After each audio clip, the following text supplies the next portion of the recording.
Hello friends, welcome to Ghosh media. ഇന്ന് നമ്മൾ നിൽക്കുന്നത് കോട്ടൂർ, തിരുവനന്തപുരത്താണ്. ഈ എൻട്രൻസിന് ഓപ്പോസിറ്റ് തന്നെ വാസ്റ്റ് ആയിട്ടുള്ള കാർ പാർക്കിംഗ് ഉണ്ട്. അപ്പോൾ അവിടെ കാർ പാർക്ക് ചെയ്യുക, എൻട്രൻസിൽ വരിക, 50 റുപ്പീസ് പേ ചെയ്യുക, കയറുക, എക്സ്പ്ലോർ ചെയ്യുക.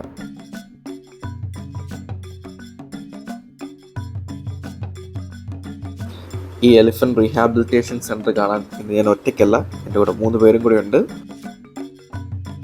വിനോദ്, ദീപക് ആൻഡ് റിയൽ മാൻ. അപ്പോൾ ഇന്ന് ഞങ്ങൾ 4 പേരും കൂടെയാണ് ഈ കോട്ടൂർ എക്സ്പ്ലോർ ചെയ്യാൻ പോകുന്നത്. അപ്പം നമുക്ക് കാണാം അല്ലേ.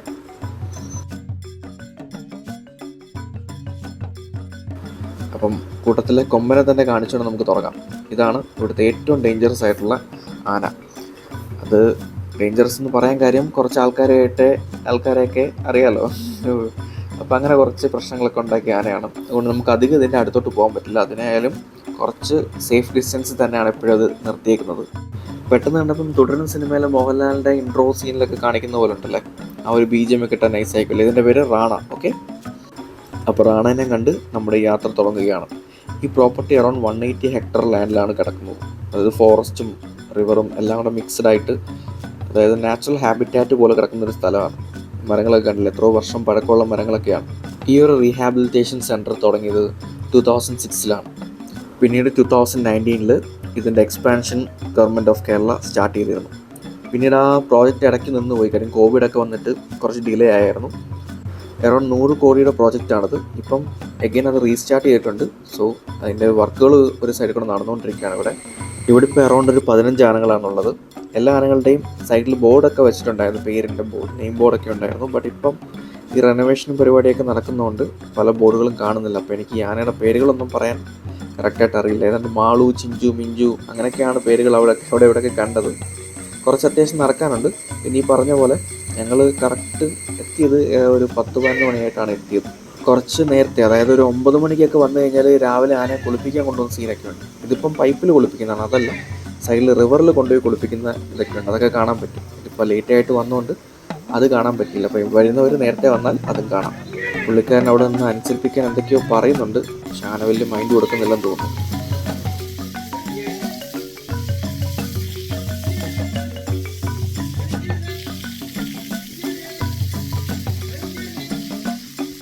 ഞാൻ നേരത്തെ പറഞ്ഞ പോലെ ഈ പ്രോജക്റ്റ് കംപ്ലീറ്റ്ലി തീർന്നു കഴിഞ്ഞാൽ അറൗണ്ട് ഒരു 50 to 60 ആനകളെ വരെ ഇവിടെ നോക്കാൻ പറ്റുന്ന സെറ്റപ്പ് ആവും.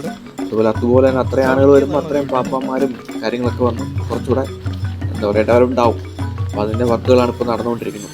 ഇവിടെയുള്ള ആനകളെല്ലാം നമ്മളുമായിട്ട് ഫ്രണ്ട്ലി ഒന്നുമല്ല. അതുകൊണ്ട് ഈ ആനകൾ നടന്നു വരുമ്പം പാപ്പന്മാർ പറയുന്നത് കണ്ടില്ല, നമ്മൾ മാറി നിൽക്കാൻ പറയും. കാര്യം അതിൻ്റെ അടുത്തേക്കൊക്കെ ചെന്ന് കഴിഞ്ഞാൽ പ്രശ്നമാണ്. ഇത് കണ്ടില്ലേ, ചങ്ങല ഒന്നും കെട്ടിയിട്ടൊന്നുമില്ല. ആ ഒരു ചങ്ങല കാലിലിങ്ങനെ ജസ്റ്റ് കണക്ട് കിട്ടിട്ടേ ഉള്ളൂ. ഫ്രീ ആയിട്ട് അവരെ വിട്ടേക്കുവാണ്. ഇതെന്ന് പറഞ്ഞാൽ ഇവിടെ ആനകളുടെ റേഷൻ കിട്ടുന്നൊരു സ്ഥലം പോലെയാണ്. അവർക്ക് ഭക്ഷണം ഒക്കെ കൊടുക്കുന്ന ഒരു സ്ഥലമാണ്. അതായത് അവരെ എല്ലാ ദിവസവും നടത്തിക്കുകയൊക്കെ ചെയ്യും. അത് എക്സസൈസ് പോലെ ചെയ്യും. പിന്നെ അതുപോലെ അവർക്ക് കിടക്കുന്ന സ്ഥലത്ത് നമുക്ക് വെള്ളം കൊണ്ട് കൊടുക്കാം. ബട്ട് അവരെ കൊണ്ട് നടത്തിച്ച് വെള്ളം കൊടുക്കുകയും അതുപോലെ അവരുടെ ഫുഡ് അവരെ കൊണ്ട് തന്നെ ഒരു സ്ഥലത്ത് ചെന്ന് എടുപ്പിക്കുക, അങ്ങനെ കുറച്ച് ശീലങ്ങളൊക്കെ പഠിപ്പിച്ചാണ് ഇവർ കൊണ്ടുപോകുന്നത്. നേരത്തെ പറഞ്ഞ പോലെ ഇത് കുറച്ച് വൈൽഡ് ആയിട്ടുള്ള അനിമൽസ് തന്നെയാണ്. അതായത് കംപ്ലീറ്റ്ലി ഇപ്പം നാട്ടിലുള്ള ആനകളെ പോലെ എല്ലാം അനുസരിക്കുന്ന ആനകളല്ല. അപ്പോൾ അതിൻ്റെതായ പ്രശ്നങ്ങളുണ്ട്. പക്ഷെ അവർ ചട്ടം പഠിപ്പിച്ചുകൊണ്ടിരിക്കുകയാണ്. ഈ പാപ്പന്മാരെല്ലാം കുറേ എഫേർട്ട് ഇടുന്നുണ്ട്. ഈ ഒരു ആനയെ കിട്ടുമ്പം തന്നെ അവർ ചങ്ങലയെ കെട്ടിയിട്ടാണ് പഠിപ്പിച്ച് തുടങ്ങുന്നത്. പിന്നീട് അവർ ആ ചങ്ങല ഫുൾ കെട്ടിയിട്ടില്ല. ഈ നോക്ക്, ആനയുടെ കാല് കണ്ടില്ലേ, ജസ്റ്റ് ഒന്ന് കണക്ട് ചെയ്തിട്ടേ ഉള്ളൂ. അപ്പോൾ ആനയുടെ വിചാരം അവർ ലോക്ക് ചെയ്തിട്ടുണ്ട് എന്നുള്ള വിചാരത്തിലാണ് ആന നടന്നുകൊണ്ടിരിക്കുന്നത്. ഇത്ര കഥയൊക്കെ കേട്ടിട്ട് ഈ ആന നടന്നു വരുന്ന കണ്ടപ്പോഴേ വന്ന ആൾക്കാരെല്ലാം ഒരു നല്ല ഡിസ്റ്റൻസിലാണ് മാറി നിൽക്കുന്നത്. നമ്മൾ സൂം ചെയ്തിട്ടാണ് ഈ വീഡിയോ എടുക്കുന്നത് തന്നെ. ഞാൻ നേരത്തെ പറഞ്ഞ പോലെ എനിക്കൊരു ഡിസിപ്ലിനൊക്കെ ഉണ്ടാകാൻ വേണ്ടി ഇവിടെ വരുമ്പോൾ അവർക്കൊരു ട്രീറ്റ് കൊടുക്കും, ഭക്ഷണം കൊടുക്കും, കുറച്ച് വെള്ളം കൊടുക്കും. ഇതേ കണ്ടില്ലേ, ഈ ആന നല്ല ക്യൂട്ടായിട്ടുണ്ടല്ലേ കാണാൻ.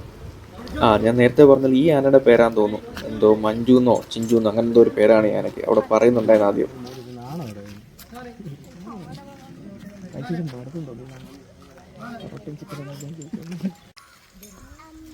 ഭക്ഷണം കഴിച്ചതേ ചങ്ങലയും വലിച്ചുകൊണ്ട് പോകുന്ന കണ്ടില്ലേ.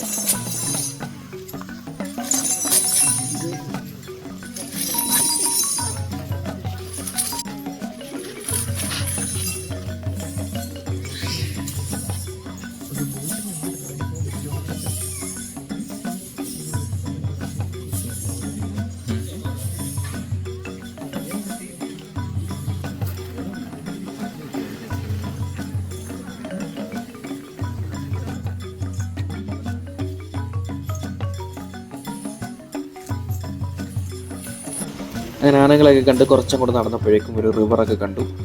ഈ റിവറിൻ്റെ ഈ ഒരു വഴി കണ്ടില്ല, ഇതുവഴി അങ്ങോട്ട് പോകുമ്പോഴാണ് രാവിലെ 9 മണിക്കൊക്കെ വന്നു കഴിഞ്ഞാൽ ഇവിടെ സൈഡിലൊക്കെ ആനകളെ കുളിപ്പിക്കുന്നതൊക്കെ നമുക്ക് ലൈവായിട്ട് കാണാൻ പറ്റും. ഇതിപ്പം നമ്മൾ ഓൾറെഡി ഇപ്പം ഉച്ചയാവാറായി, അതുകൊണ്ട് ആ ഒരു കാഴ്ച നമുക്ക് കാണാൻ പറ്റില്ല.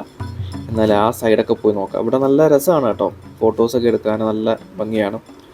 ഉച്ചയാണെങ്കിൽ പോലും ഭയങ്കര ഒരു ക്വൈറ്റ് കാമായിട്ടുള്ളൊരു സ്ഥലമാണ്. വെള്ളമൊക്കെ എന്ന് പറഞ്ഞാൽ നല്ല വെള്ളമാണ്, ലൈക്ക് നോട്ട് സ്പോയിൽഡ്.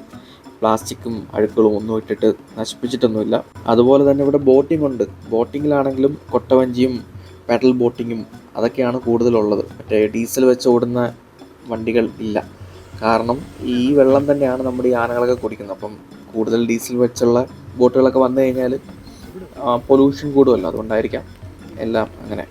അതിനിടയ്ക്ക് നമ്മുടെ വിനോദ് കുറച്ച് സ്കിൽസ് കാണിക്കുന്നുണ്ട്.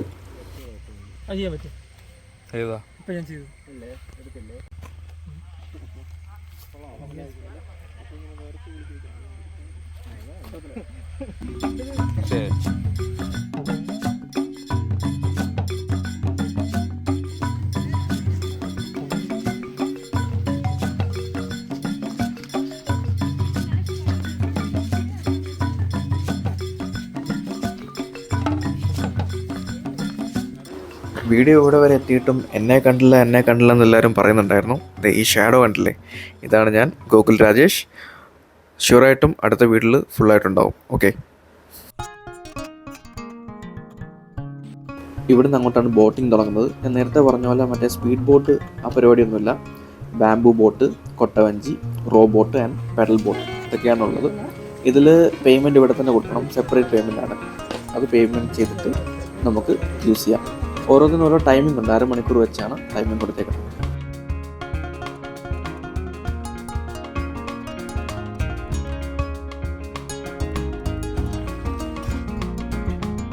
നമ്മുടെ കൂട്ടത്തിൽ ഒരാൾക്ക് മാത്രം ബോട്ടിൽ കയറാൻ താല്പര്യമില്ലായിരുന്നു. അപ്പോൾ അയാളെ നിർബന്ധിച്ച് കയറ്റുന്നതിൻ്റെ ഒരു ചർച്ച തുടങ്ങി ഞങ്ങൾ ചെറുതായിട്ട്. നമ്മൾ ചുമ്മായിരിക്കും, ബാഗുള്ള രണ്ടുപേരും ചവിട്ടും. ബാഗില്ലേ, ജോർജ് സാർ പറഞ്ഞത് നീ കേറുകയും ചെയ്യും, നീ അതിൽ കയറി ചവിട്ടുകയും ചെയ്യും. ജോർജ് സാർ നിന്നെ ഇതുവരെ കൊണ്ട് വന്നേ കൊട പോലെയാണ്.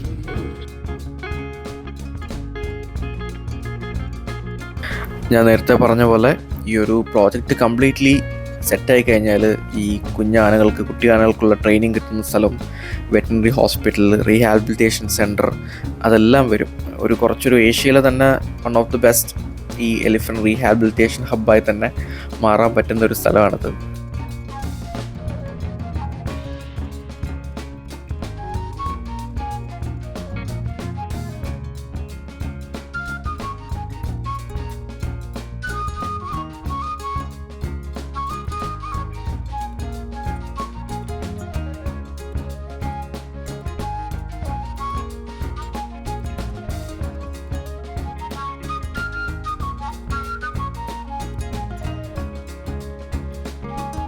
പിന്നെ ഇവിടെ ചെറിയൊരു ക്യാൻറ്റീനുണ്ട്. പിന്നെ ബോട്ടിങ്സിൻ്റെ അടുത്തായിട്ട് ചെറിയൊരു ഐസ്ക്രീം ഷോപ്പുണ്ട്. പിന്നെ ടിക്കറ്റ് റേറ്റ്സ് പറയുമ്പം നമുക്ക് 60 റുപ്പീസും ഫോറിനേഴ്സിന് കുറച്ച് കൂടുതലാണ്. അതുപോലെ തന്നെ ഒരു ദിവസം കണ്ട് എക്സ്പ്ലോർ ചെയ്യാനുള്ള സ്ഥലങ്ങളുള്ളതുകൊണ്ട് തന്നെ നമുക്ക് അവിടെ നിന്ന് ഭക്ഷണം കഴിക്കാം. അല്ല, നിങ്ങൾ ഫുഡ് കൊണ്ടുവരുവാണെങ്കിൽ അതും ഇവിടെ നിന്ന് കഴിക്കാനുള്ള സ്ഥലങ്ങളൊക്കെ ഉണ്ട്. ഇവിടെ ഒരു ഓപ്പൺ തിയേറ്ററും ഒക്കെ പണിത് കഴിപ്പിച്ചുകൊണ്ടിരിക്കുകയാണ്. ഞാൻ പറഞ്ഞത് എല്ലാം കൊണ്ടും ഒരു 1 ഡേ ഫുൾ സ്പെൻഡ് ചെയ്യാൻ പറ്റുന്ന രീതിയിൽ ഇത് റെനോവേഷൻ നടന്നുകൊണ്ടിരിക്കുകയാണ്. സൂൺ അതുപോലെ ആകും.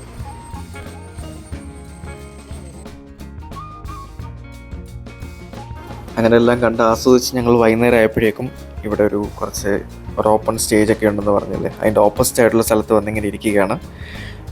നമ്മുടെ വിനോദിൻ്റെയും റിയൽ മാൻ്റെയും ഫോട്ടോസൊക്കെ എടുത്ത് കൊടുക്കുന്ന നമ്മുടെ സ്വന്തം ദീപക്. തീർച്ചയായിട്ടും ഒരു ദിവസം എല്ലാവർക്കും ഫാമിലിയായിട്ടും ഫ്രണ്ട്സായിട്ടൊക്കെ വന്ന് സ്പെൻഡ് ചെയ്ത് പോകാൻ പറ്റുന്നൊരു സ്ഥലമാണ്, സേഫായിട്ടുള്ളൊരു സ്ഥലമാണ്. അപ്പോൾ എല്ലാവരും വന്ന് എക്സ്പ്ലോർ ചെയ്തിട്ട് പോവുക. വീഡിയോ ഇഷ്ടപ്പെട്ടെങ്കിൽ തീർച്ചയായിട്ടും എല്ലാവരും സബ്സ്ക്രൈബ് ചെയ്യുക, ലൈക്ക് ചെയ്യുക. പിന്നെ അടുത്തൊരു സൂപ്പർ വീഡിയോ ആയിട്ട് വരുന്നവരേക്കും ടാറ്റാ.